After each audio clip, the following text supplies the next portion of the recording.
you to Kawasaki one, and also Full Throttle Power Sports in where are we? Swansea, New Hampshire. Whatever. I'll put their link in the description below. Super cool for, well, one, them putting it on, two, for Kawasaki to do something like this.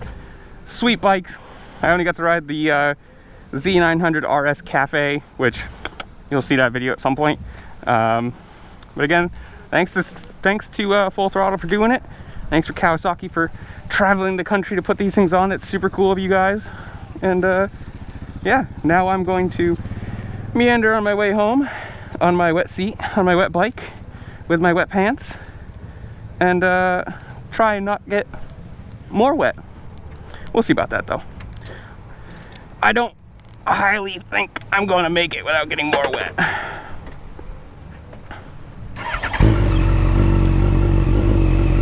But we'll try, yeah?